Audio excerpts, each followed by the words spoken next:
This video shows you how to add vendors. You can approach the task of adding vendors in two ways.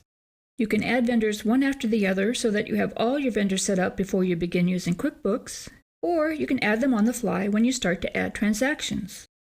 For example, if you've received a bill from a vendor, but you haven't yet entered the vendor, you can add them as you enter the bill. I'll just quickly show you how that works.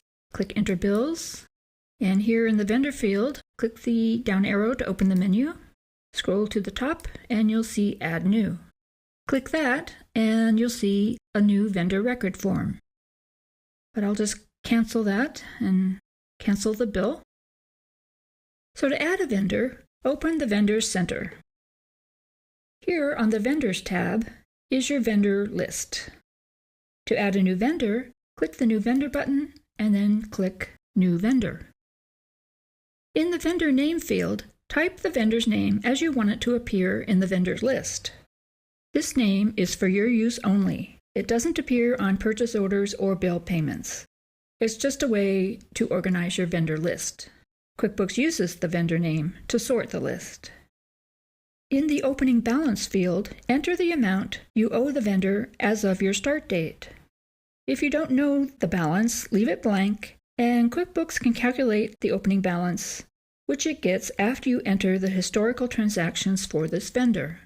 The vendor record has 5 tabs for storing vendor information: address info, payment settings, tax settings, account settings, and additional info. And I'll go through all these tabs for you. So to add address information for a vendor, click the Address Info tab and fill in all the fields. I won't take the time to actually fill out the fields, but I'll briefly explain a couple of them that might not be so obvious. In the company name field, type the company name of the vendor. If this vendor is an individual, you can use the person's full name. This name will appear on the transaction form, such as a purchase order or bill. On the remaining fields, enter as much detail as you can about the company or the primary contact at the company. QuickBooks automatically uses the information in these fields when you fill out transactions. It just makes it easier for you. For the Billed From field, type the address where you send your payments.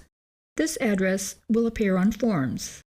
In the Shipped From field, you can click Copy if the Shipped From address is the same as the Billed From address, or you can enter a different address. Next, I'll show you the payment settings. In the Account Number field, type the account number this vendor has assigned to you, if any. When you print a check to this vendor, QuickBooks puts the account number in the memo field if you have selected that preference.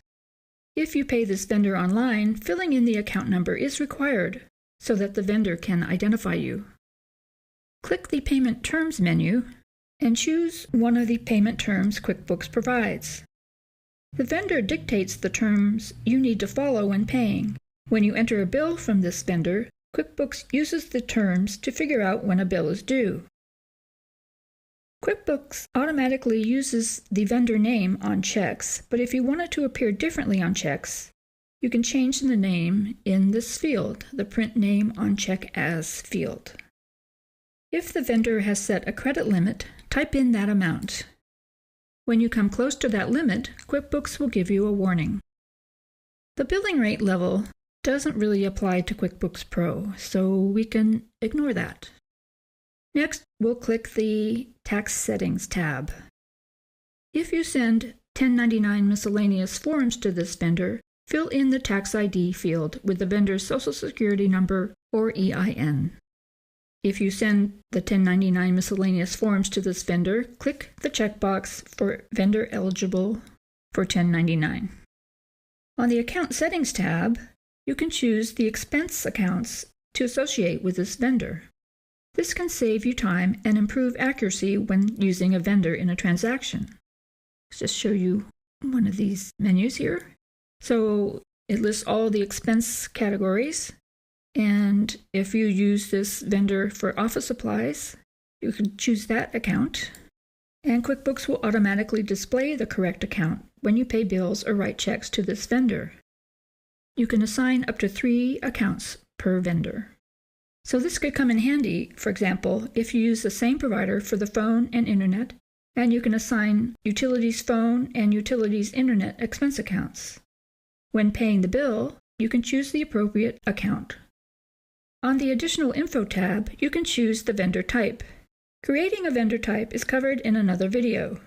You could also add one on the fly by clicking Add New.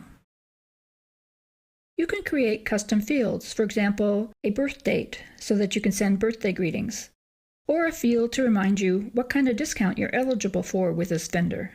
All you do is click Define Fields, type a label, for example, birth date, and then click to indicate if you want to use this custom fields for customers, vendors, or employees. Click OK, and at the message, just click OK, and now you can see that field is there for you to fill in for this vendor. After filling in all the tabs for the vendor, click OK to save the vendor information and close the vendor record. But since I didn't really enter a new vendor, I will click Cancel. So that's how you add a new vendor. Other videos will talk about how to use the Vendor Center.